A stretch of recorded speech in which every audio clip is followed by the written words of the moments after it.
Dans le silence ouaté de la nuit, une clochette tinte, un son si fin qu'il se brise presque sur le gel. Vous ne l'entendez pas, bien sûr. Vous en êtes qu'un paquet de langes serrés, une tiédeur fragile dans le froid mordant de l'hiver parisien. Vous êtes déposé sur le bois usé d'un cylindre.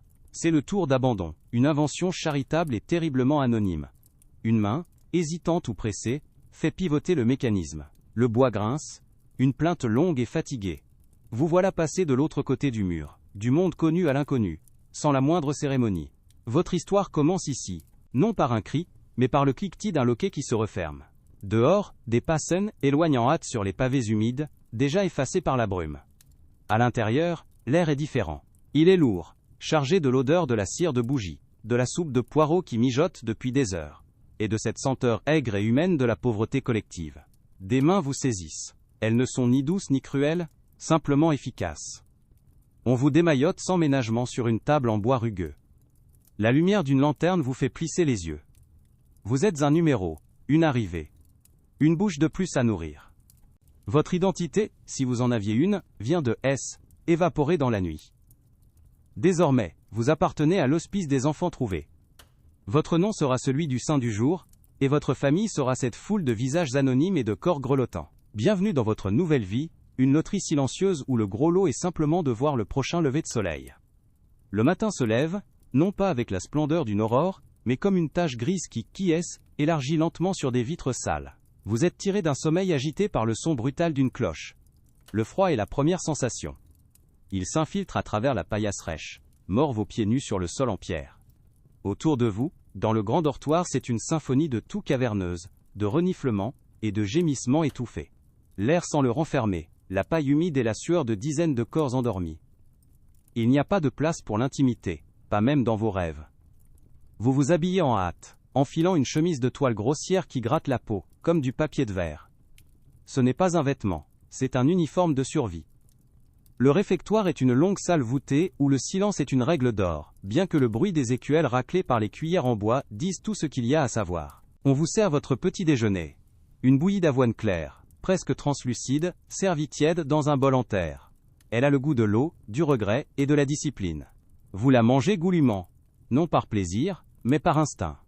Chaque cuillerée est un combat contre la faim qui vous tenaille en permanence, ce compagnon fidèle qui ne vous quitte jamais. C'est un peu l'ancêtre de ces bouillons détox hors de prix. Sauf qu'ici, la purification est celle de l'âme par la faim, et elle est entièrement gratuite. Vous raclez votre bol jusqu'à la dernière goutte, espérant y trouver une substance qui n'existe pas. L'après-midi, vous êtes envoyé dans les rues pour une course, ou simplement pour vous endurcir. Paris n'est pas une ville, c'est un organisme vivant et fétide. Les rues sont des rivières de boue noire et gluante, un mélange immonde de terre, de détritus, d'excréments d'animaux, et de ce que l'imagination préfère ne pas nommer. Vous marchez avec précaution, les pieds s'enfonçant dans cette mélasse glacée. L'air est une agression pour les narines. Un cocktail complexe d'urine, de fumée de bois, de cuir pourri, de poissons pas frais, et parfois, d'une bouffée d'encens sans cesse, échappant d'une église. Le bruit est assourdissant. Les cris des marchands, le martèlement des forgerons, le grincement des roues de charrette, les disputes, les rires gras. C'est un chaos permanent, une surcharge sensorielle qui vous laisse hébété. Vous traversez la place du marché, un tableau grouillant de vie et de mort lente. Les étals ploient sous des légumes terreux, des montagnes de choux, des poissons aux yeux vitreux qui vous fixent d'un air accusateur. Des poulets caquettent dans des cages étroites, ignorant le sort qui les attend. Des bouchers, les bras couverts de sang jusqu'aux coudes, découpent des carcasses à grands coups de hachoir. Vous vous faufilez dans la foule, un petit fantôme invisible. On vous bouscule, on vous ignore. Vous êtes trop petit pour être une menace, trop insignifiant pour mériter un regard. Votre seul objectif est de ne pas vous faire piétiner, de ne pas attirer l'attention d'un garde ou d'un voleur. C'est une danse discrète et épuisante pour la simple survie. En passant devant une taverne, une vague de chaleur et d'odeur vous frappe au visage. De l'intérieur échappent des éclats de voix, le son d'un luth désaccordé et l'arôme puissant du vin renversé et de la viande grillée. C'est un autre monde, un monde d'adultes, bruyant et violent. Vous jetez un regard à travers la porte entr'ouverte. Des hommes au visage buriné par le labeur et l'alcool lèvent leur chope. C'est un refuge pour eux, un bref oubli de leur misère.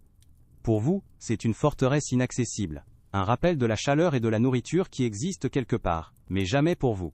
Vous continuez votre chemin, le ventre encore plus creux, le froid de la rue semblant encore plus vif par contraste. Si cette immersion commence à vous peser sur les paupières, Commentez l'heure exacte à laquelle vous avez senti le sommeil vous gagner. La nuit tombe vite en cette saison. Le ciel passe du gris à l'indigo, puis au noir d'encre. Les ombres s'allongent, transformant les ruelles familières en pièges menaçants. Les bruits de la journée s'estompent, remplacés par d'autres, plus inquiétants. Le miaulement d'un chat errant, le grattement des rats dans les tas d'ordures, le cri lointain d'une dispute qui tourne mal. Un brouillard épais monte de la Seine, il s'enroule autour de vos chevilles, humide et glacial. Chaque porte cochère semble abriter un danger. Vous pressez le pas, le cœur battant, retournant vers la seule sécurité que vous connaissiez, les murs froids de l'hospice. La ville vous a toléré pour la journée, mais la nuit, elle vous rappelle que vous n'en êtes qu'un intrus. De retour dans le dortoir, l'ambiance est à la résignation. La soupe du soir, identique à la bouillie du matin, a été avalée en silence. Les prières ont été marmonnées, plus par habitude que par ferveur. Vous vous glissez sous votre couverture de laine rêche, qui sent la poussière et les hivers passés. Le corps d'un autre enfant est tout proche, vous sentez sa chaleur maigre. Dans l'obscurité, les bruits reprennent. La toux sèche qui secoue un corps fragile à l'autre bout de la salle. Le murmure d'un cauchemar. Le plancher qui craque sous les pas d'une sœur veilleuse. Vous fermez les yeux, non pas pour rêver, mais pour échapper. Vous vous concentrez sur votre propre respiration, lente et régulière, un métronome dans le silence pesant. Vous n'attendez rien de demain, sinon qu'il ressemble à aujourd'hui. Et dans cette absence d'attente, peut-être, se trouve une étrange forme de paix. Aimez cette narration, mais seulement si elle vous a vraiment transporté. Le temps, cette notion si abstraite, n'a plus de prise sur vous. Les saisons ne sont que des variations de misère, le passage d'un froid humide à une chaleur étouffante. Vous, N, êtes plus l'enfant frissonnant du dortoir, mais vous, êtes pas non plus un homme. Vous êtes une force de travail en devenir, un corps que l'on évalue pour sa résistance. La loterie silencieuse de votre vie a tiré un nouveau numéro, et cette fois, il vous envoie sous la terre. On vous a jugé assez robuste, ou peut-être assez dispensable, pour affronter l'obscurité. Votre nouvelle demeure est un village minier, un amas de masures noircies par la suie, accroché à la colline comme une verrue. L'air y a un goût de métal et de charbon, même les rares fleurs sauvages semblent porter le deuil. Vous êtes descendu pour la première fois dans la cage, cette boîte en bois et en fer, qui vous arrache à la lumière du jour. Le grincement du treuil est le seul son, tandis que le carré de ciel bleu se rétrécit jusqu'à disparaître. Vous voilà avalé par la terre. Le fond de la mine est un autre monde, un royaume de silence et de ténèbres, seulement troublé par le suintement de l'eau le long des parois et le son étouffé de votre propre cœur qui bat contre vos côtes. L'air est lourd, épais, difficile à respirer. Il sent la terre humide, la pierre froide, et cette odeur âcre et indéfinissable du danger. On vous donne une pioche, qui semble peser une tonne dans vos mains encore mal formées, et une petite lampe à huile dont la flamme vacillante est votre seul soleil. Votre lieu de travail n'est pas une galerie, mais une veine, une fissure si étroite, que vous devez vous y glisser de côté, progressant sur les genoux ou le ventre. C'est un travail de vers de terre, un labeur d'insectes. Vous êtes là pour gratter les entrailles du monde, dans un espace qui ressemble déjà à un tombeau. La chaleur est suffocante, et bientôt la sueur trace des sillons clairs sur votre visage couvert de poussière de charbon. Le son qui définit vos journées, et bientôt vos nuits, est celui du pic contre la roche. Un coup sec, métallique, suivi d'un bref silence, puis un autre. Pic, chick, pic, chic. C'est le métronome de votre existence. À côté de vous, un homme plus âgé, dont le visage est une carte de rides profondes et noires, frappe avec une régularité de machine. Sa respiration est un sifflement rauque, et chaque quinte de tout qui le secoue, semble lui arracher un morceau de vie. Il ne vous parle pas. Personne ne parle. Elle, énergie est trop précieuse pour être gaspillée en mots. Vous vous concentrez sur le geste, sur le balancement de l'outil, sur la douleur qui naît dans vos épaules, se propage dans votre dos et finit par consumer tout votre corps. Vous au lepage d'une personne, vous êtes un bras qui frappe, un mouvement qui se répète à l'infini dans le ventre de la terre. La poussière de charbon devient votre compagne la plus intime. Elle est partout. Elle se colle à votre peau moite, forme une pâte noire sous vos ongles, s'infiltre dans vos cheveux. Mais le pire, c'est celle que vous ne voyez pas. Celle que vous respirez. À chaque inspiration, des milliers de particules fines et coupantes tapissent vos poumons. Vous la goûtez dans votre salive, vous la sentez au fond de votre gorge. Elle donne à l'eau de votre gourde un goût de terre, et à votre maigre morceau de pain, mangé à la lueur de la lampe, une texture granuleuse. Le vieil homme à côté de vous crache une substance noire et épaisse. Il vous regarde un instant, sans un mot. Et dans ses yeux fatigués, vous lisez votre avenir. C'est la signature de la mine, une marque indélébile laissée à l'intérieur de votre corps, un compte à rebours silencieux. Le cycle ne s'arrête jamais. Frapper la paroi. Remplir le chariot. Le pousser dans la galerie principale. revenir. Frappez la paroi. La seule pause est ce moment suspendu où vous vous arrêtez pour ronger votre pain, le dos appuyé contre la roche froide et humide. Vous écoutez les bruits de la mine, les craquements sinistres des étais en bois qui soutiennent des tonnes de roches au-dessus de votre tête, le goutte-à-goutte hypnotique d'une infiltration, et parfois, un grondement lointain qui fait vibrer le sol. C'est le grisou, le gaz fantôme, ou un éboulement. À chaque fois, les cœurs s'arrêtent de battre pour une seconde. Puis le travail reprend. La peur est une chose normale ici, un bruit de fond, comme le sifflement dans la poitrine du vieux mineur. On apprend à vivre avec, ou plutôt, on oublie de mourir à chaque instant. Lorsque la cloche sonne la fin du labeur, la remontée est une seconde naissance, douloureuse. La lumière du jour vous agresse. Elle vous brûle les yeux habitués à l'obscurité. Vous émergez de la terre, transformé en une créature de suie, un spectre noir, qui cligne des yeux face à un monde devenu trop vif. Le lavage au baquet d'eau froide ne fait qu'étaler la crasse. Le noir reste incrusté dans les plis de votre peau, autour de vos yeux, vous donnant le regard d'un animal nocturne. Épuisement est total. Absolu. Il ne laisse place à rien d'autre. Vous mangez votre soupe sans en sentir le goût, vous vous écroulez sur votre paillasse, et le sommeil est une chute, un anéantissement, un bref retour dans le noir, avant que la cloche ne sonne à nouveau pour vous renvoyer dans la tombe. Mais la loterie tourne encore. Peut-être que vos poumons ont cédé trop vite, ou que votre corps était finalement pas assez large pour ce labeur de brute. Vous êtes renvoyé, échangé comme une marchandise défectueuse. Votre prochaine destination est un enfer différent, un enfer de bruit et de lumière artificielle. Vous entrez dans une filature. Le choc est d'abord sonore.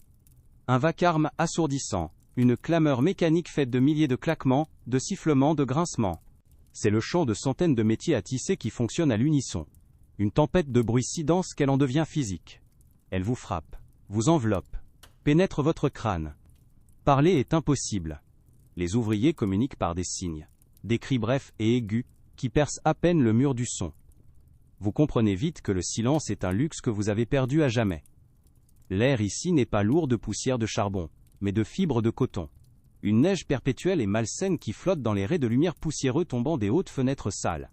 Elle se dépose sur les machines, sur les cheveux et les vêtements des ouvrières, sur le sol glissant d'huile. Vous la respirez. Elle est douce, presque caressante quand elle entre dans vos poumons. Mais elle s'y accumule, créant une toile invisible qui vous étouffe lentement, différemment de la mine, mais tout aussi sûrement. C'est une suffocation ouatée, presque poétique dans sa cruauté. Autour de vous, des femmes et des enfants, aux visages pâles et aux yeux cernés, s'affairent avec une rapidité fébrile, leurs doigts dansant au milieu des mécanismes impitoyables. Votre travail est d'une simplicité abrutissante. Vous êtes un noueur. Votre unique tâche est de surveiller les rangées de fils tendus sur la machine, et, dès que l'un d'eux casse, de vous précipiter pour le rattacher. Le geste doit être rapide, précis, presque instinctif.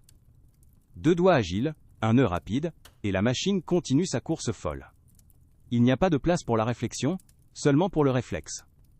Vos yeux fixent les fils blancs, des centaines, des milliers de lignes parallèles, qui vibrent et dansent devant vous, créant une illusion d'optique qui vous donne le vertige. Le monde se réduit à cette forêt de fils, à la menace constante de la rupture. C'est l'ancêtre de ces jeux vidéo addictifs, sauf que chaque erreur n'est pas sanctionnée par un game over, mais par le cri du contremaître et, parfois, par un coup de bâton. À côté de vous, une jeune fille, qui n'a pas plus de 10 ans, exécute la même tâche. Ses mains sont déjà celles d'une vieille femme, noueuse et rapide. Il lui manque l'extrémité de l'index gauche. Elle l'a laissé un jour dans l'engrenage, en voulant aller trop vite. Elle ne s'est pas plainte. On l'a emmenée, on a bandé son moignon, et elle était de retour à son poste le lendemain. Son doigt est une leçon silencieuse pour vous tous. La machine n'a pas de pitié. Elle ne s'arrête pas. Elle prend ce qu'on lui donne. Des fils, des doigts, des vies. Le contremaître, un homme au visage fermé, arpente les allées, son ombre planant sur les travailleurs. Son regard est plus redouté que la machine elle-même. Il est le prêtre de ce culte mécanique, et vous êtes les sacrifiés. La pause est brève.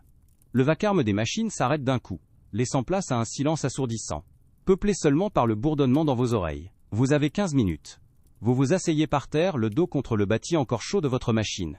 Vous sortez un quignon de pain ou une pomme de terre froide. Vous mangez vite, sans parler, dans une sorte de torpeur. La poussière de coton continue de tomber doucement, se déposant sur votre nourriture. Personne ne rit, personne ne se plaint, les visages sont vides, les yeux fixent le lointain. C'est un repos qui ne repose pas, une simple interruption dans le mouvement perpétuel, juste assez longue pour vous rappeler à quel point vous êtes fatigué. Puis le sifflet retentit, le monstre de fer et de bois éveille à nouveau, et le bruit vous submerge une fois de plus. La journée étire sur 12, parfois 14 heures. La lumière du jour décline, remplacée par celle, jaune et vacillante, des lampes à gaz, qui jettent des ombres dansantes et monstrueuses. La fatigue devient une douleur physique, une brûlure dans les yeux, une raideur dans la nuque. Vos gestes se font moins précis. C'est là que le danger est le plus grand. C'est à ce moment que les doigts se font happer, que les cheveux longs se prennent dans les courroies. Le soir, quand vous quittez enfin la filature, le silence de la rue vous semble anormal, presque agressif. Vous marchez comme un automate, le corps vibrant encore au rythme des métiers à tisser. Vous êtes couvert d'une fine poussière blanche comme un fantôme. Votre sommeil est agité, peuplé par le bruit incessant de l'usine. Un bruit qui, vous le savez, ne vous quittera plus jamais. Votre errance professionnelle continue, dictée par les besoins et les caprices de ceux qui vous possèdent. On vous place maintenant dans un lieu où la chaleur est reine, une boulangerie. Mais n'imaginez pas l'odeur réconfortante du pain chaud et des viennoiseries. Pensez plutôt à un sous-sol sans fenêtre, une cave où l'air est saturé de l'odeur de la levure, de la sueur et de la farine en suspension. Le travail commence bien avant l'aube, dans une obscurité à peine percée par la lueur rougeoyante du four. C'est le cœur battant de cet enfer, une bouche de brique qui dévore le bois, et crache une chaleur si intense qu'elle vous sèche la gorge et vous brûle la peau. Vous vivez dans un été perpétuel et infernal, même au plus profond de l'hiver. Votre maître le boulanger est un colosse au visage rougeau, les bras couverts de farine et de brûlures. Sa voix est un tonnerre qui roule dans la petite pièce. Votre tâche est la plus ingrate. Pétrir. Pas une petite boule de pâte pour le plaisir mais des montagnes de farine et d'eau dans un pétrin en bois grand comme un cercueil. Le travail est brutalement physique. Vous vous penchez, vous poussez, vous pliez la masse lourde et collante avec tout le poids de votre corps.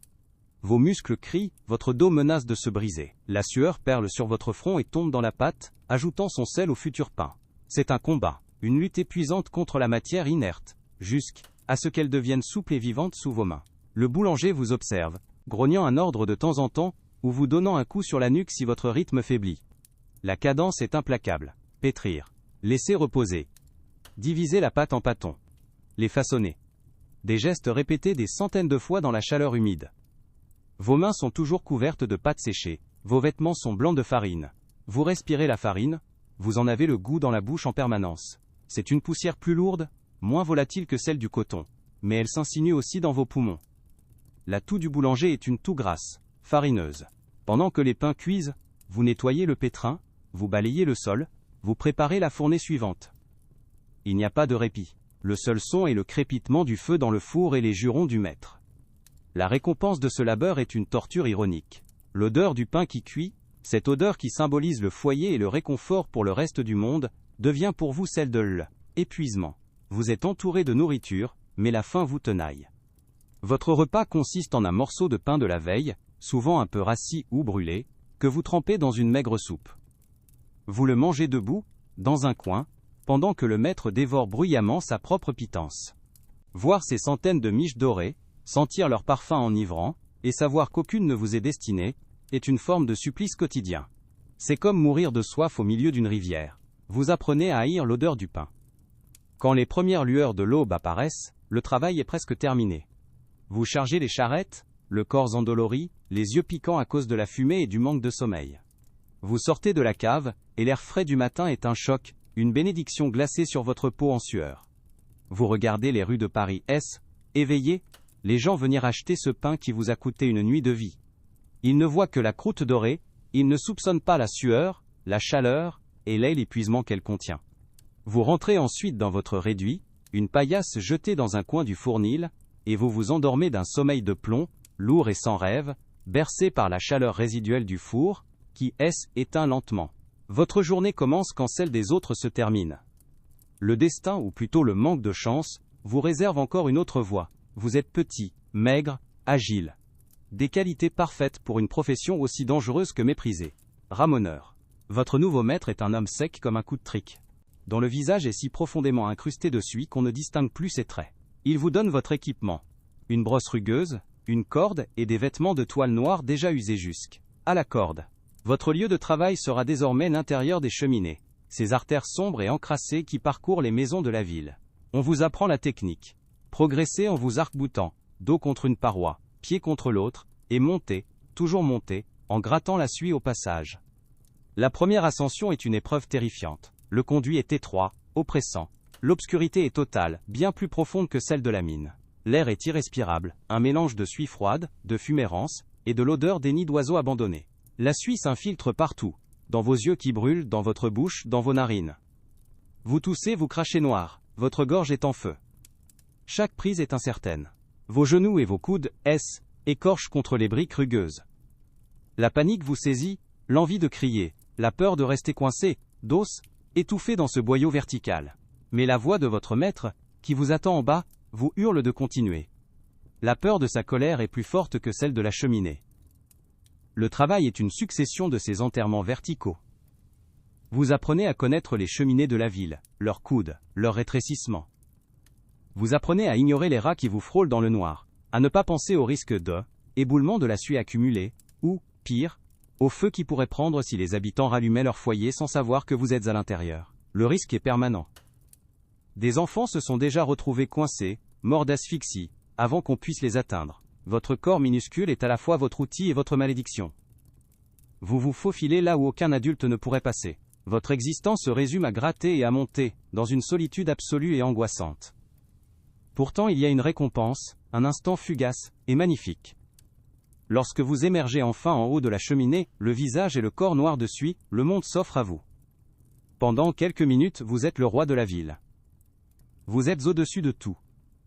Vous voyez les toits d'ardoise qui steppent à haut, étendent à perte de vue, la Seine qui serpente comme un ruban gris, l'enchevêtrement des rues et des ruelles. Vous respirez l'air frais, vous sentez le vent sur votre visage crasseux. C'est une bouffée de liberté, une perspective divine qui contraste violemment avec l'enfermement que vous venez de subir. C'est pour ce moment que vous endurez le reste. Un aperçu d'un autre monde, avant de devoir redescendre dans la saleté et l'obscurité. La descente est plus rapide, mais tout aussi sale. Vous arrivez en bas, émergeant de l'âle, âtre comme une créature diabolique, sous le regard parfois craintif, parfois dégoûté des habitants de la maison. Vous êtes une tâche vivante, un mal nécessaire. Votre paie est dérisoire, et souvent c'est votre maître qui l'empoche. Votre repas est ce que la pitié des cuisinières veut bien vous donner. Un reste de ragoût, un talon de pain. Le soir vous dormez avec les autres garçons ramoneurs dans un grenier, sur des tas de sacs remplis de suie. La suie ne vous quitte jamais. Elle est votre peau, votre odeur, votre identité. Et vous savez, car on vous l'a dit, que la suie ronge la peau, provoque des maladies terribles. Chaque jour, en grattant les cheminées des autres, vous laissez cette crasse mortelle s'imprégner un peu plus dans la vôtre. C'est le prix à payer pour voir Paris depuis les toits. Le monde du travail n'est pas simplement un lieu de labeur. C'est un champ de bataille silencieux, où les ennemis ne sont pas des hommes, mais la physique elle-même, la chimie, et la simple malchance. Vous entendez des histoires, chuchotées le soir, dans les dortoirs ou les tavernes. L'histoire de Jean-Baptiste, l'apprenti teinturier, qui travaillait pour un maître réputé pour ses bleus profonds et ses rouges éclatants. Pour obtenir ces couleurs, il fallait manipuler de l'arsenic, du mercure, du plomb. Jour après jour, Jean-Baptiste plongeait ses bras nus dans les cuves bouillonnantes. D'abord, ce fut une fierté. Ses mains et ses avant-bras prirent des teintes extraordinaires, un marbrage permanent de saphir et de pourpre. Un accessoire de mode macabre. Puis la toux a commencé, une toux sèche qui secouait son corps de plus en plus frêle. Ses gencives sont devenues bleues, ses dents se sont déchaussées. Il est mort lentement, empoisonné par la beauté même qu'il aidait à créer, son corps une dernière œuvre d'art toxique. Vous levez les yeux vers le ciel et voyez les échafaudages qui s'accrochent comme des toiles d'araignée au flanc des églises en construction. Là-haut, à des hauteurs qui vous donnent le vertige, des hommes marchent sur des planches de bois à peine plus larges que leurs pieds. Il n'y a pas de harnais, pas de filet. La seule sécurité est une habitude du vide, et une prière silencieuse. On vous raconte l'histoire de cet homme, dont personne ne se souvient du nom, qui travaillait sur le chantier de Sainte-Geneviève. Un coup de vent plus fort que les autres. Une planche qui glisse sur le givre du matin. Il n'y a pas eu de cri. Juste une longue chute silencieuse. Un corps qui tournoie, devenant de plus en plus petit, jusqu'au bruit sourd et humide de son impact sur les pavés. Les autres ouvriers ont à peine baissé la tête. On a emporté le corps, rincé le sang, et un autre homme a pris sa place sur elle. Échafaudage avant midi. La ville doit continuer de élever, même sur un tapis de corps brisé. Puis il y a ces nouvelles industries, celles qui promettent un avenir radieux. Comme ces fabriques d'allumettes. Voyez les jeunes filles qui en sortent le soir, le visage fatigué mais les poches un peu moins vides. Ce qu'on ne vous dit pas, c'est que leur travail les fait littéralement briller dans le noir. Elles trempent les bâtonnets de bois dans une pâte de phosphore blanc, et la substance se dépose sur leur peau, leurs cheveux, leurs vêtements. La nuit, elles émettent une lueur fantomatique, c'est amusant au début. Mais le phosphore est un poison lent. Il attaque les os, en commençant par la mâchoire. Cela commence par une simple rage de dents, puis l'os se nécrose, se désagrège, exposant des plaies purulentes qui sentent l'ail et la mort. C'est le mal de la mâchoire. Une agonie qui vous défigure avant de vous tuer. Les propriétaires de l'usine savent. Mais le phosphore blanc est moins cher. Et les filles sont remplaçables. Dans les mines, la mort n'est pas si lente. Elle est un grondement soudain, une obscurité qui devient absolue. Vous avez entendu parler de ce groupe de mineurs, dont un garçon à peine plus âgé que vous, piégé par un coup de grisou. L'explosion n'a pas tué tout le monde sur le coup. Elle a simplement scellé la galerie. Ils se sont retrouvés dans un tombeau de roches, avec pour seule compagnie le son de l'eau qui suinte, et leur propre respiration qui s'amenuise. Ils ont attendu, frappant contre la paroi avec un outil, un rythme faible qui s'est espacé de plus en plus. De l'autre côté, les sauveteurs creusaient. Mais la roche était trop dure, le temps trop court. Quand ils ont enfin percé, des jours plus tard, ils n'ont trouvé que le silence et des corps recroquevillés, dans une dernière étreinte fraternelle. La mine donne le charbon pour que les riches se chauffent, et en échange elle prend une dîme de vie. C'est un commerce équitable, du point de vue de la mine. Le danger n'est pas seulement dans ce que vous faites, mais aussi dans ce que vous mangez. Le pain, cet aliment de base, est un champ de mine pour l'estomac. Vous avez travaillé chez un boulanger, vous savez, pour rendre le pain plus blanc et plus lourd, et donc plus rentable, la farine est souvent coupée avec de la poudre d'Alain, de la craie, voire du plâtre de Paris. Vous vous souvenez de cette texture légèrement granuleuse, de ce poids étrange dans la main. Les clients ne s'en rendent pas compte. Ils voient une belle miche blanche et sont satisfaits. Mais l'Alain ronge les entrailles, et le plâtre s'accumule dans les reins. Chaque bouchée est un petit pas vers une mort douloureuse et invisible. C'est l'ancêtre du marketing, mensonger, servi chaud chaque matin. Après tout, un peu de plâtre dans le pain forge le caractère. Et les calculs rénaux. Le lait que l'on vous sert parfois, cette denrée précieuse, est rarement pur. Pour augmenter le volume, on y ajoute de l'eau, bien sûr. Mais l'eau le rend bleuâtre, et trop liquide. Alors, pour lui redonner son aspect crémeux et sa blancheur, l'imagination des fraudeurs est sans limite. On y mélange de la craie en poudre, de l'amidon, et les plus audacieux y ajoutent, dit-on, de la cervelle de mouton broyée pour simuler la crème. Vous buvez votre bol, en essayant de ne pas penser à la boue calcaire qui se dépose au fond de votre estomac, ou aux origines douteuses de son onctuosité.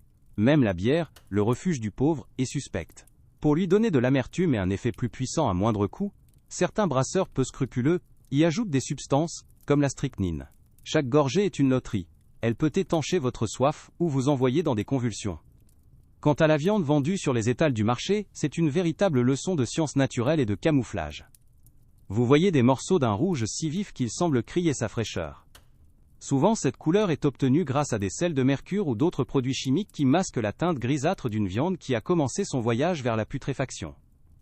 L'odeur de décomposition est habilement couverte par une généreuse couche d'épices fortes. On vous vend de la viande de cheval pour du bœuf, de la viande de chat pour du lapin, et de la viande d'animaux morts de maladie pour de la viande saine. Le boucher vous sourit, son tablier maculé de sang qui n'est pas toujours celui que vous croyez. Manger de la viande est un luxe, mais survivre à ce luxe est un véritable exploit. Quand le corps est agressé de toutes parts, par le travail et la nourriture, il finit par céder.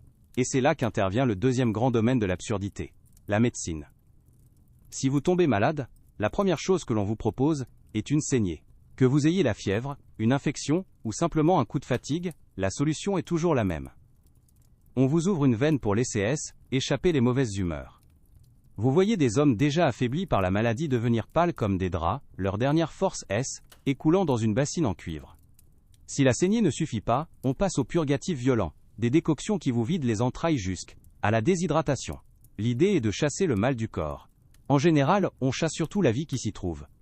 Si les remèdes officiels ne fonctionnent pas, et ils fonctionnent rarement, vous vous tournez vers la sagesse populaire, un mélange fascinant de superstition et de dégoût. Pour soigner une plaie infectée, on vous conseille un cataplasme de bouse de vache fraîche.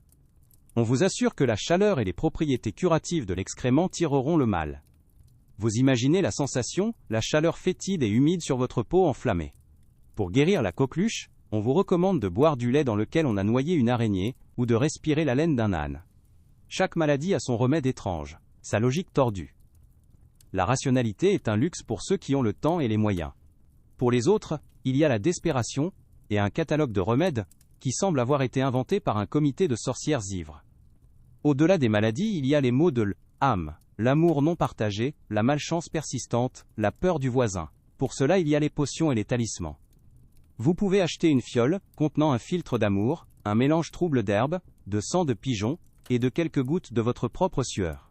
Ou vous pouvez vous procurer une « main de gloire », la main coupée et séchée d'un pendu, tenant une bougie faite de sa propre graisse. On dit qu'elle paralyse tous ceux qui la voient, vous permettant de cambrioler une maison en toute quiétude. Le monde est peuplé de forces invisibles, et il faut bien des outils tout aussi étranges pour les combattre. Entre un médecin qui vous vide de votre sang et une sorcière qui vous vend un crapaud séché, le choix n'est finalement qu'une question de préférence esthétique. Ainsi vous naviguez dans un monde où chaque aspect de l'existence est un piège potentiel. Le sol peut s'effondrer sous vos pieds, l'air peut empoisonner vos poumons, le pain peut pétrifier vos organes et le remède peut être plus mortel que la maladie. Chaque jour où vous vous couchez encore vivant n'est pas le fruit de votre prudence ou de votre force, mais d'un simple coup de chance, d'un tirage favorable à la grande loterie du hasard. Vous êtes un survivant, non pas parce que vous êtes le plus apte, mais parce que, pour aujourd'hui, la mort a simplement décidé de regarder ailleurs. C'est peut-être ça, la plus grande absurdité de toutes. Votre corps, ce capital fragile que vous possédez, commence à montrer des signes d'usure. Il n'y a pas eu événement spectaculaire, pas d'accident brutal, mais une lente dégradation, une érosion de l'intérieur. Cela commence par une toux. Au début, ce n'est qu'un simple chatouillement dans la gorge, un désagrément que vous chassez d'un raclement. Mais la toux s'installe, devient une compagne fidèle. Elle est sèche et persistante le jour, puis grasse et caverneuse la nuit, vous réveillant en sursaut dans le dortoir glacial. Bientôt, elle vous secoue avec une telle violence que vos côtes vous font mal, et vous devez vous appuyer contre un mur, le souffle court, attendant que la quinte passe. Les autres vous regardent avec un mélange de pitié et de méfiance. Ils connaissent ce son. C'est le premier chant de la phtisie, la consomption, cette maladie poétique qui ronge les poumons de l'intérieur, comme une fleur carnivore, qui épanouirait dans votre poitrine. Vous commencez à perdre du poids, non pas de manière spectaculaire mais gramme par gramme, une fonte insidieuse qui creuse vos joues et fait ressortir vos clavicules. Vous avez des accès de fièvre, des moments où votre peau est brûlante, et vos joues se colorent d'un rose délicat, presque séduisant. C'est le paradoxe de la tuberculose. Elle vous donne parfois l'air plus vivant, juste avant de vous achever. La nuit, vous vous réveillez trempé d'une sueur froide et collante, vos draps rêches sont imprégnés d'une odeur aigre. Vous avez l'impression d'avoir couru un marathon dans votre sommeil. Et puis, un matin, après une quinte de toux particulièrement violente, vous crachez dans votre main, et vous voyez, au milieu des glaires grisâtres, un filament rouge vif. Le sang. Ce n'est pas encore beaucoup, juste un avertissement, la signature de la maladie sur le parchemin de vos poumons. La fin n'est pas proche, mais elle vient de vous envoyer une carte de visite. Autour de vous, d'autres fléaux dansent leur ronde macabre. Le typhus, la fièvre des prisons et des hospices, se propage par les poux, ces minuscules cavaliers de l'apocalypse qui voyagent d'une paillasse à l'autre. Ceux qui en sont atteints sont saisis d'un mal de tête si violent qu'ils se cognent le crâne contre les murs. Une fièvre de cheval les consume, les plongeant dans un délire où ils crient des choses insensées, conversant avec des fantômes. Une éruption de taches pourpres apparaît sur leur torse, comme si quelqu'un avait pressé des murs sur leur peau. Leur langue devient noire et sèche, leur corps dégage une odeur de paille moisie. La plupart sombrent dans le coma, un sommeil agité dont on ne se réveille pas. Vous apprenez à vérifier discrètement vos propres coutures, à la recherche du minuscule insecte porteur de cette sentence. Et puis il y a la variole, la petite vérole, une maladie qui ne choisit pas entre les riches et les pauvres, mais qui frappe les plus démunis avec une cruauté particulière. Elle commence comme une grippe, avec de la fièvre et des courbatures. Puis les pustules apparaissent. D'abord sur le visage, puis sur tout le corps. Des cloques remplies d'un liquide trouble, qui transforme un visage humain en un masque grotesque et boursouflé. La douleur est constante. Une sensation de brûlure généralisée. L'odeur qui se dégage des malades est insoutenable. Une puanteur douceâtre de chair en décomposition. Ceux qui survivent en gardent la marque à vie. Leurs visages sont grêlés. Des cartes de cratères qui racontent leur victoire sur la maladie. Ils sont les marqués au plomb et leur laideur est un signe de leur force. Mais beaucoup, surtout les enfants, n'ont pas cette chance. La fièvre les emporte, ou les pustules s'infectent, les transformant en une masse purulente. Votre estomac, habitué à tout, finit parfois par se rebeller. Une intoxication alimentaire n'est pas un simple désagrément. C'est une purge violente, qui vous vide par les deux bouts. Après avoir mangé une viande douteuse ou une soupe qui a tourné, vous êtes pris de crampes si intenses que vous vous pliez en deux, le souffle coupé. Puis viennent les vomissements, des vagues incontrôlables qui vous arrachent les entrailles, jusqu'à ce que vous n'ayez plus que de la bile amère à rendre. La diarrhée suit, aqueuse et impérieuse, vous clouant sur le pot de chambre, ou vous forçant à vous accroupir dans une ruelle sombre, humilié et affaibli. En quelques heures vous êtes déshydraté, la bouche pâteuse, la peau sèche, les yeux enfoncés dans leurs orbites. C'est une mort rapide et sans gloire, une dissolution de soi par ses propres fluides. Vous apprenez à renifler chaque plat, avec la méfiance d'un animal sauvage. Face à ces maux, le premier recours n'est pas le médecin, mais le curandeur ou la bonne femme du quartier. C'est souvent une vieille veuve qui vit seule, dont la maison sent les herbes séchées et le mystère. Elle ne vous demande pas d'argent, mais un morceau de pain, quelques légumes, ou un service. Pour votre toux, elle vous préparera une infusion de bouillon blanc et de thym, un breuvage chaud et amer qui apaise un peu votre gorge. Elle vous donnera peut-être une amulette à porter, une petite bourse en cuir contenant une dent de loup, ou une pierre étrange, censée repousser les miasmes de la maladie. Ces remèdes sont un mélange de savoir ancestral et de pure superstition. On ne sait jamais si c'est la plante qui agit, ou la croyance que l'on place en elle, mais dans votre désespoir, vous êtes prêt à tout essayer. Les femmes, elles, ont leur propre univers médical, secret et puissant, celui des matrones, les sages-femmes. Elles sont les gardiennes de la vie et de la mort. Quand une femme de votre entourage est en couche, c'est la matrone qui est appelée. Elle arrive avec son sac de toile, son air calme et ses mains expertes. Elle connaît les gestes qui apaisent, les massages qui aident, les paroles qui rassurent. Mais elle connaît aussi la brutalité de la naissance. Vous entendez les cris qui échappent des maisons, des hurlements qui durent des heures, parfois des jours. Vous savez que pour chaque enfant qui naît, il y a un risque que la mère y reste, emportée par une hémorragie, ou la fièvre puerpérale, cette infection terrible qui suit l'accouchement. La matrone est à la fois une prêtresse de la vie, et une habituée des funérailles. Mais quand les herbes et les amulettes ne suffisent plus, quand la maladie s'est trop bien installée, il reste une dernière destination, un lieu craint plus encore que la prison, l'hôpital. On ne vous demande pas votre avis. Un matin, incapable de vous lever, consumé par la fièvre, vous êtes transporté sur une civière à travers les rues. Votre destination est l'Hôtel-Dieu, le plus grand, le plus ancien, le plus célèbre hôpital de Paris. De l'extérieur, c'est un bâtiment imposant, presque une forteresse. Mais en franchissant ses portes, vous n'entrez pas dans un havre de paix. Vous entrez dans le royaume de la souffrance organisée. L'odeur vous saisit à la gorge avant même que vous ne voyiez quoi que ce soit. Une odeur complexe, une superposition de sueur, d'urine, de sang séché, de vomi, d'encens et de bouillon de légumes. Vous êtes déposé dans une immense salle voûtée, la salle Saint-Denis ou Saint-Thomas, peu importe leur nom, elles sont toutes pareilles. De longues rangées de lits étendent à perte de vue, si proches les uns des autres, qu'il n'y a pas d'espace pour circuler.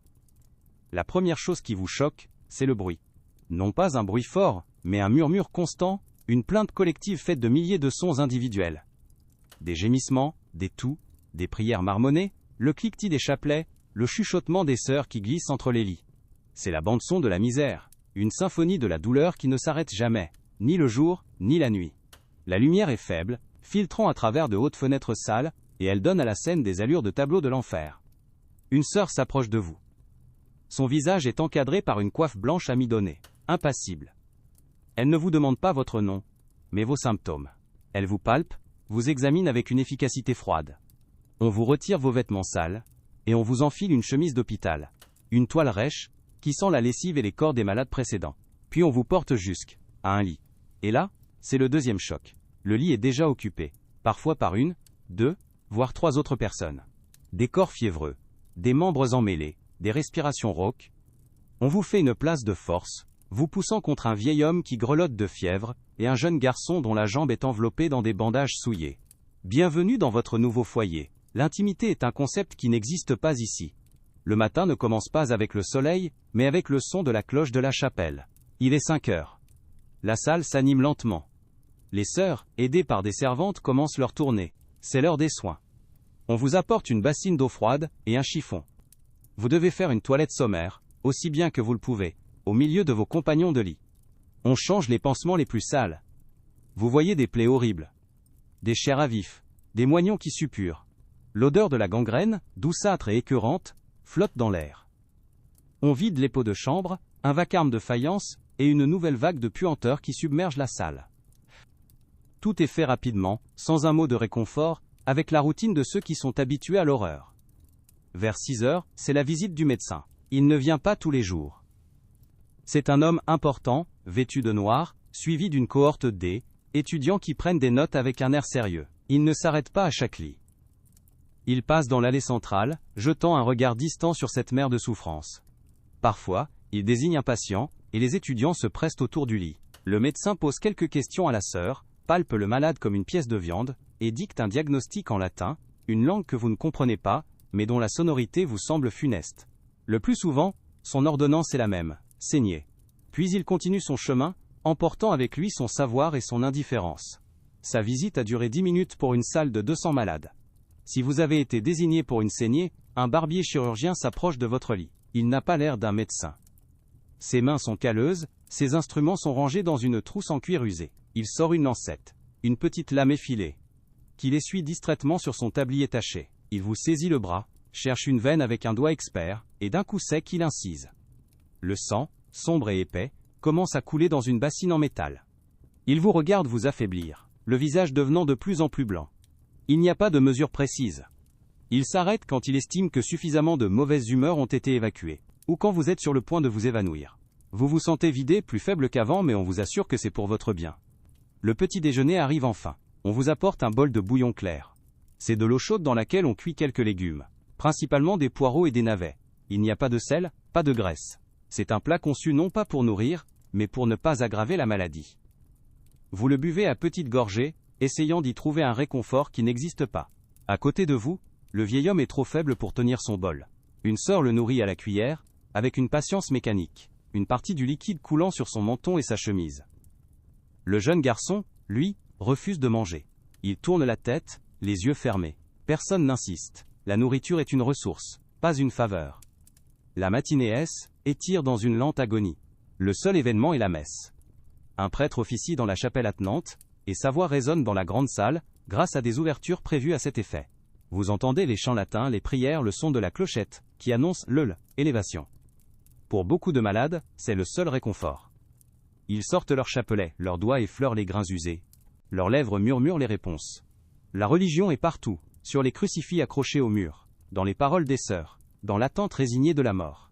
L'hôpital est moins un lieu de guérison qu'une antichambre du paradis, une dernière station pour préparer son âme au grand voyage. Parfois le silence relatif est brisé par un cri de douleur pure. C'est le signe qu'une opération a lieu. Il n'y a pas de salle d'opération séparée. On installe simplement des paravents autour d'un lit. Aujourd'hui on ampute la jambe gangrénée du jeune garçon à côté de vous. Vous ne voyez rien, mais vous entendez tout. Les instructions brèves du chirurgien, les sanglots étouffés du garçon, puis le son horrible de la scie sur l'os. Le cri qui suit est inhumain. Un hurlement qui semble déchirer le tissu même de l'air. Il dure une éternité. Puis le silence, suivi du bruit du fer que l'on chauffe à blanc pour cautériser la plaie. Une odeur de chair brûlée se répand dans la salle, se mêlant à toutes les autres. Plus tard, on emporte le garçon, inconscient, et un seau contenant sa jambe noircie. Le repas de midi est une réplique exacte du petit déjeuner. Un bouillon clair, peut-être avec un morceau de pain rassis à tremper dedans. Vous avez faim, une faim profonde et douloureuse, mais votre corps est trop faible pour protester. Vous passez l'après-midi dans un état de somnolence, flottant entre la conscience et le sommeil. Vous écoutez les conversations fragmentées autour de vous. Une femme raconte sa vie à une voisine de lit qui ne écoute pas. Un homme délire, appelant sa femme et ses enfants. Les sœurs glissent d'un lit à l'autre, administrant des tisanes, changeant un drap souillé, fermant les yeux d'un mort avec un geste habitué. Le temps n'a plus de sens. Chaque minute est une heure, chaque heure une éternité.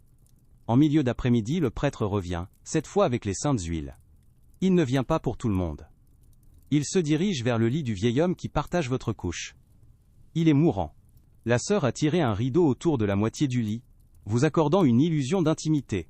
Vous entendez le murmure de la confession, les prières de l'extrême-onction. Vous sentez l'odeur de l'huile sainte.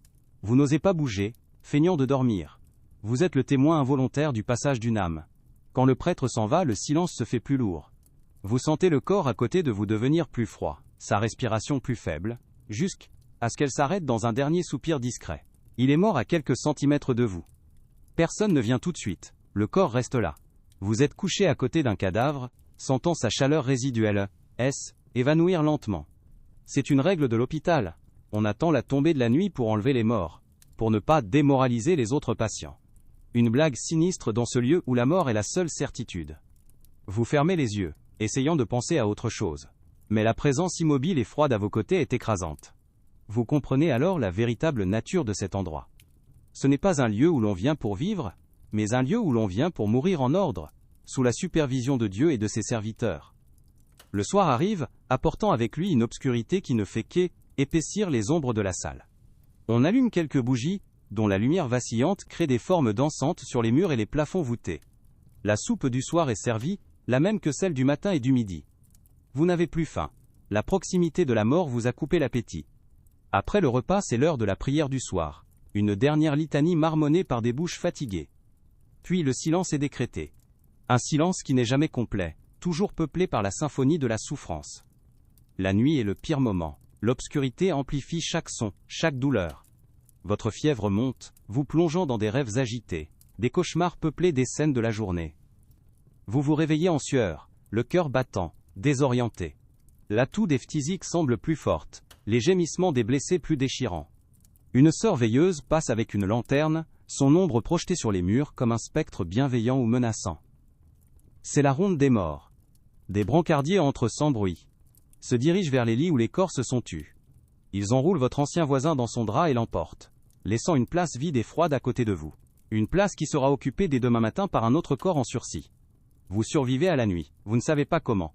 Peut-être parce que votre maladie est moins grave, ou peut-être simplement parce que votre tour n'est pas encore venu. Mais en voyant le soleil gris filtrer à nouveau par les fenêtres, vous ne ressentez aucun soulagement. Vous savez que la journée qui commence sera une répétition exacte de la précédente. La cloche, la toilette, le médecin, le bouillon, la douleur, la mort. Un cycle sans fin. Vous êtes prisonnier de ce lit, de cette salle, de ce corps qui vous trahit. Et vous comprenez que la seule véritable guérison que cet endroit peut offrir, c'est la mort. Finalement, que ce soit par un miracle de votre constitution, ou parce que l'hôpital a besoin de la place, on vous juge apte à sortir. Vous donne, êtes pas guéri, loin de là. Vous êtes simplement moins mourant que les autres. On vous rend vos vêtements, qui semblent maintenant étrangers et trop grands pour votre corps amaigri. Vous quittez l'Hôtel-Dieu, franchissant à nouveau ses portes, mais dans l'autre sens. L'air de la rue, malgré sa puanteur habituelle, vous semble pur et vivifiant. Le bruit de la ville, si agressif auparavant, vous paraît être le son même de la vie. Vous avez survécu. Mais vous portez désormais l'hôpital en vous. Son odeur, ses bruits, et la connaissance intime de la fragilité de votre propre existence. Pour ceux qui ne sortent pas, le voyage se termine dans un autre lieu, tout aussi organisé et anonyme. Le cimetière. Mais n'imaginez pas un lieu de paix et de recueillement. Pensez plutôt à un terrain vague, un champ surchargé de morts. Le cimetière des innocents, par exemple, a reçu des corps pendant des siècles. Au point que le sol a été rehaussé de plusieurs mètres par rapport au niveau de la rue. Les corps des pauvres, comme celui de votre voisin de lit, ne bénéficient pas d'une tombe individuelle. Ils sont jetés dans la fosse commune, une immense tranchée où l'on entasse les cadavres les uns sur les autres, saupoudrés d'une fine couche de chaux vive, pour accélérer la décomposition et limiter les odeurs. Quand une fosse est pleine, on en creuse une autre à côté. Les fossoyeurs, des hommes au teint terreux et à l'humour noir, travaillent sans relâche. Avec leurs pelles, ils déterrent régulièrement les os des plus anciennes sépultures pour faire de la place aux nouveaux arrivants. Ces ossements sont alors entassés dans des charniers kudjra, des galeries couvertes qui bordent le cimetière. Des crânes, des fémurs, des côtes, empilés par milliers, formant des murs macabres. Ils sont là, exposés à la vue de tous, un rappel anonyme et silencieux que toute vie, aussi agitée ou misérable soit-elle, se termine en un tas d'os secs. Votre vie a commencé dans l'anonymat d'un tour d'abandon. Si les choses tournent mal, elle se terminera dans l'anonymat d'une fosse commune. Votre corps se mêlant à des milliers d'autres, votre histoire dissoute, dans la terre de Paris.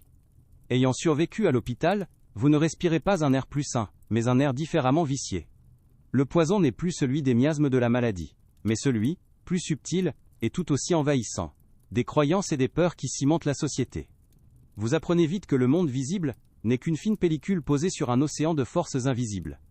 Chaque acte du quotidien est un rituel. On ne jette pas le sel renversé sans en lancer une pincée par-dessus son épaule gauche, pour aveugler le diable qui s'y tient. On ne croise pas un convoi funéraire sans faire un signe de croix. On couvre les miroirs dans la chambre d'un mourant pour que son âme ne s'y retrouve piégée. Ce n'est pas de la religion, c'est une science de la survie spirituelle, un code de la route pour naviguer entre les démons, les fantômes et le mauvais œil. Le monde est une immense toile d'araignée de tabous, et vous êtes une petite mouche qui a appris à ne faire vibrer aucun fil. La place du marché est le théâtre principal de cette vie sociale. C'est là que les réputations se font et se défont, au milieu des cris des vendeurs et de l'odeur des choux trop cuits. Une femme dont le mari boit un peu trop, une jeune fille qui a regardé un soldat avec trop d'insistance, un marchand suspecté de tricher sur les poids. La rumeur est une créature qui naît d'un murmure et grandit jusqu'à dévorer sa proie. Parfois, le spectacle est officiel. Au centre de la place se dresse le pilori. Vous y avez vu des gens enchaînés pour de petits vols ou des blasphèmes, le cou et les poignets pris dans le carcan de bois. La foule n'est pas passive. C'est une participation active. On leur jette des trognons de légumes pourris, des ordures, des insultes. C'est un divertissement, une catharsis collective, une façon pour la misère de se défouler sur une misère encore plus grande. Vous regardez, silencieux, en comprenant que la pire des prisons n'est pas faite de murs, mais du regard des autres. La taverne, le soir, est l'autre cœur battant de la communauté. Un refuge enfumé où la chaleur des corps et du vin bon marché fait oublier le froid du dehors. Mais c'est aussi une poudrière. Les langues se délient, les plaintes contre les maîtres, et les impôts se font plus audacieuses à chaque choc vidé. C'est là que naissent les légendes urbaines et les paniques collectives. Vous entendez des conversations à voix basse, des histoires de complot. Un libelle, imprimé à la hâte sur du mauvais papier, circule sous les tables. Il prétend que les médecins, de mèche avec les Anglais, empoisonnent les fontaines publiques pour affaiblir le royaume. C'est absurde. Mais dans un monde où la mort frappe sans crier gare, l'absurdité est une explication plus rassurante que le hasard. Vous écoutez, vous hochez la tête, vous apprenez que la vérité est une marchandise bien moins précieuse que la peur. Le mariage, loin d'être un conte de fées, est une transaction publique et souvent brutale. Vous assistez à l'union d'un voisin, un veuf âgé, qui épouse une jeune fille à peine sortie de l'enfance. Elle, église et froide, la cérémonie expédiée. Le vrai spectacle est pour plus tard. Le soir, un cortège bruyant, le charivari se forme. Les voisins, armés de casseroles, de crécelles et de cors, suivent les mariés jusqu'à leur porte, chantant des chansons grivoises, hurlant des plaisanteries crues. C'est une tradition, une façon pour la communauté de s'immiscer jusque dans la chambre à coucher. On pousse les époux dans leur lit, on leur apporte une soupe à l'oignon censée leur donner des forces. L'intimité est un concept bourgeois. Ici, l'acte qui fonde une famille est une performance publique, un rituel de fertilité bruyant et sans aucune pudeur, où le désir est moins important que la nécessité de produire de futurs bras pour le travail. La mort, elle, est traitée avec un mélange de respect sacré et de terreur primale. Quand quelqu'un meurt dans votre immeuble, la veillée funèbre commence. Le corps est exposé sur son lit, entouré de bougies pour éloigner les mauvais esprits.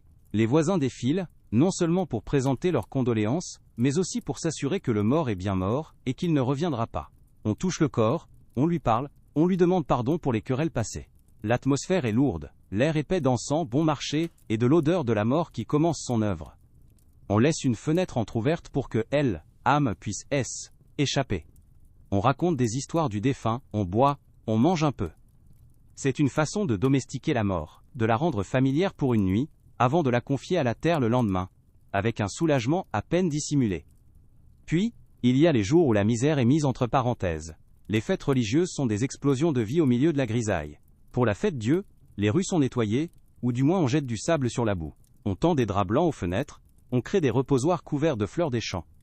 La procession avance lentement, menée par le curé sous un dais, tenant l'ostensoir. Il y a les enfants de chœur, les notables, puis tout le peuple. On chante des cantiques, l'odeur de l'encens se mêle à celle de la sueur. C'est un moment de beauté collective, une trêve dans la brutalité du quotidien. Mais la fête la plus intense est le carnaval. Pendant quelques jours, le monde est à l'envers. On se déguise, on boit plus que de raison, les hiérarchies sociales s'estompent sous les masques. C'est une frénésie, une libération violente et nécessaire des corps et des esprits, juste avant que le carême ne vienne imposer à nouveau son carcan de privation et de silence. L'hygiène est un tabou d'une autre nature. On ne parle pas de la saleté, on vit avec. Votre corps, comme celui de tous les autres, n'est lavé que rarement, et jamais entièrement. L'eau est précieuse, et souvent contaminée. On se contente d'une toilette de chat, le visage et les mains. Les vêtements sont portés jusqu'à l'usure, imprégnés de l'odeur de la sueur, de la fumée, du travail. Les poux sont des compagnons si communs, qu'on ne cherche même plus à s'en débarrasser complètement. Cette crasse partagée crée une sorte d'intimité olfactive, une familiarité animale. Vous vivez dans un nuage permanent de vos propres odeurs et de celles des autres. Un brouillard humain où la notion de propreté est un luxe aussi lointain que celle d'un repas complet. C'est un monde où l'on sent la présence de quelqu'un avant de le voir. Les maladies de la honte sont le secret le mieux gardé et le plus mal dissimulé.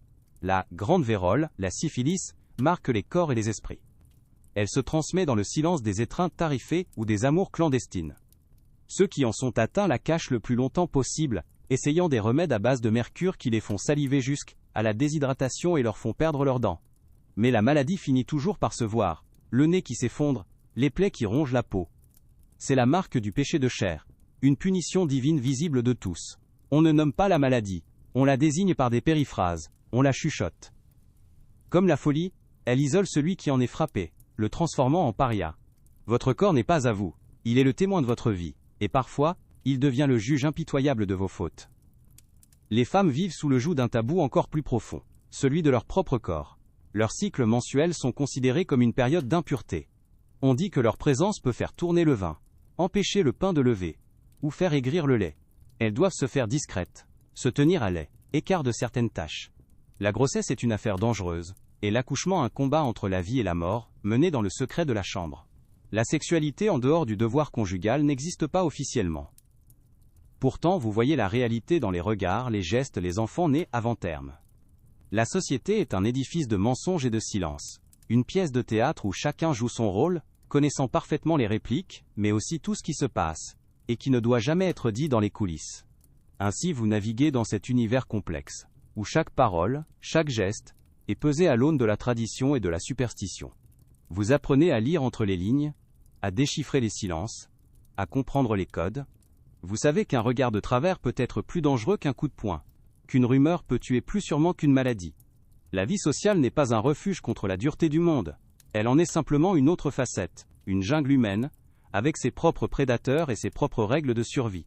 Vous êtes seul, comme vous l'avez toujours été, mais vous êtes entouré d'une foule qui vous observe, vous juge et vous maintient à votre place, dans la grande et immuable comédie de la pauvreté. Le temps cependant continue sa marche, non pas avec la précipitation d'une révolution, mais avec la lenteur inexorable d'un glacier qui sculpte une vallée. Les cris de souffrance, comme les vôtres, ne se sont pas perdus dans le vent. Ils se sont accumulés, ont formé un écho, une vibration sourde, qui a fini par atteindre les oreilles de ceux qui avaient le loisir de penser.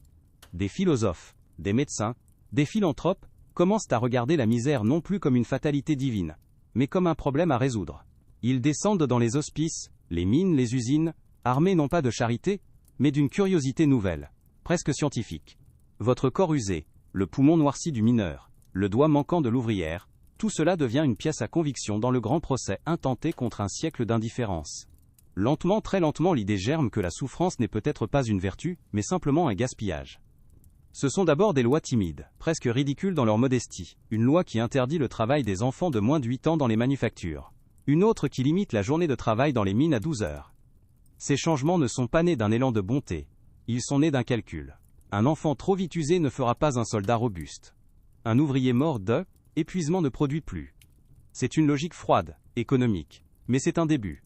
Les grèves, d'abord des émeutes de la faim brutalement réprimées, deviennent des mouvements organisés. On se bat pour quelques sous de plus. Pour une heure de moins. Si aujourd'hui vous avez le droit à un week-end, à des congés payés, à une limite légale de votre temps de travail, ne l'oubliez jamais. Ce n'est pas un cadeau. C'est une dette de sang, de sueur et de larmes, payée par des millions de corps sans nom comme le vôtre, qui se sont brisés contre les rouages de la machine pour que les vôtres n'aient pas à le faire. Et puis, des hommes étranges, armés de microscopes, révèlent un monde invisible et terrifiant. Ils montrent que la mort n'est pas une humeur divine, mais une créature minuscule qui se cache dans l'eau croupie, sur les mains sales, dans un crachat. Cette découverte est une révolution plus puissante que toutes les autres. On commence à comprendre que la propreté n'est pas une question de morale, mais de survie. On se met à construire des égouts, à amener l'eau potable dans les villes, à isoler les malades contagieux. On vote des lois contre les fraudeurs qui coupent la farine au plâtre ou le lait à la cervelle de mouton. Si aujourd'hui vous buvez un verre d'eau du robinet sans crainte, si vous mangez du pain frais, en sachant qu'il ne contient que du blé, si un médecin se lave les mains avant de vous toucher, c'est l'héritage de ces cimetières surpeuplés et de ces estomacs rongés par le poison quotidien. Chaque geste d'hygiène est un monument silencieux érigé à leur mémoire. Votre histoire, commencée dans l'anonymat d'un numéro, trouve aussi son écho dans la façon dont le monde décide de nommer ses enfants. La révolution et l'empire qui la suit créent là, état civil. Votre existence n'est plus seulement consignée dans un registre paroissial, mais sur un document officiel, qui vous reconnaît comme un citoyen. Vous avez un nom, une date de naissance, une identité légale. Ce n'est qu'un morceau de papier, mais il change tout. Il est la preuve que vous existez aux yeux de la nation, et non plus seulement aux yeux de Dieu. C'est la fin du grand effacement. Votre vie, si fragile et si méprisée, devient la brique élémentaire sur laquelle on construit une société nouvelle. L'individu, cette notion si abstraite, commence à prendre corps. Un corps qui a des droits, même s'il faut encore des décennies de lutte pour qu'il soit respecté. Votre existence, et celle de millions d'autres, n'a pas disparu dans le néant. Elle s'est infiltrée dans le sol de la modernité, comme une nappe phréatique. Elle est présente dans la méfiance instinctive du peuple envers ceux qui gouvernent, dans le respect presque religieux pour un repas chaud et un toit, même modeste. Elle survit dans les contes que l'on raconte aux enfants, peuplés d'ogres et de loups, qui ne sont que les métaphores des contremaîtres et de la faim. Vous n'êtes pas un personnage de livre d'histoire. Vous êtes un ancêtre collectif, le fantôme dont le souffle froid nous rappelle le prix de notre confort. Chaque sécurité sociale, chaque hôpital public, chaque école gratuite est une réponse tardive à la prière silencieuse que vous avez élevée dans le froid de votre dortoir, dans l'obscurité de la mine ou dans le vacarme de la filature. Et maintenant le silence revient, un silence différent de celui de la nuit de votre abandon. Ce n'est plus un silence de peur ou de résignation, mais un silence apaisé, celui du récit qui s'achève. Votre voyage à travers ce temps est terminé. Les odeurs, les bruits, la douleur et le froid s'estompent, retournant à la poussière de l'histoire. Le monde que vous avez connu n'existe plus, et c'est votre plus grand héritage. Le lit dans lequel vous vous trouvez peut-être en cet instant, sa chaleur, sa douceur, est le luxe ultime dont vous n'auriez jamais osé rêver. Sentez ce confort. Il a été tissé avec les fils de vie comme la vôtre. Leur agitation a payé pour votre calme. Dormez maintenant, sur le lourd et précieux héritage de leur insomnie.